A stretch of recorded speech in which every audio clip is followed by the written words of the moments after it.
तो हेलो बच्चों, आज हम लोग देखने जा रहे हैं एसिड बेस एंड सॉल्ट का एक्टिविटी 2.2, जिसमें दिया गया है कि जब हम लोग एसिड को मेटल के साथ रिएक्ट करवाते हैं तो क्या होता है। एसिड को मेटल के साथ रिएक्ट करवाते हैं तो क्या होता है। तो ध्यान दो, जब भी एसिड मेटल के साथ रिएक्ट करता है तो हम लोग को देता है मेटल सॉल्ट, और हम लोग को क्या देता है, और हम लोग को हाइड्रोजन गैस देता है। जब भी एसिड मेटल के साथ रिएक्ट करता है तो हम लोग को देता है मेटल सॉल्ट और हाइड्रोजन गैस देता है। इसी को प्रूव करते हुए ये एक्टिविटी दिया गया हमारे एनसीईआरटी में।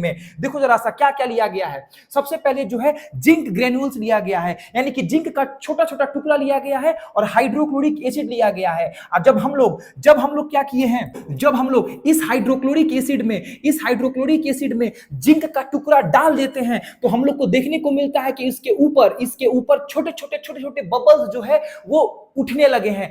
इस बबल को जैसे ही हम लोग सोप सॉल्यूशन में ले जाते हैं तो यहां से जो बबल्स निकलता है, और बबल निकलने के बाद जब इस बबल के ऊपर हम लोग कैंडल को जलाते हैं, इस बबल के ऊपर जब हम लोग कैंडल को जलाते हैं तो ये जो बबल है ये पॉपिंग साउंड, यानी कि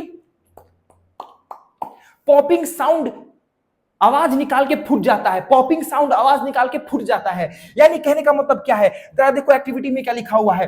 एक्टिविटी में लिखा हुआ है कि भैया जैसे तुम हाइड्रोक्लोरिक एसिड में जिंक को डालोगे तो इसके ऊपर बबल्स जो है तैरने लगेगा। जब उस बबल को तुम सोप सॉल्यूशन में डालोगे तो वहां से जो बबल्स फॉर्म होगा, और जब उस बबल्स के ऊपर जब कैंडल लगाओगे तो जो बबल है ऐसा आवाज के साथ फूट जाएगा, यानी पॉपिंग साउंड के साथ फूट जाएगा।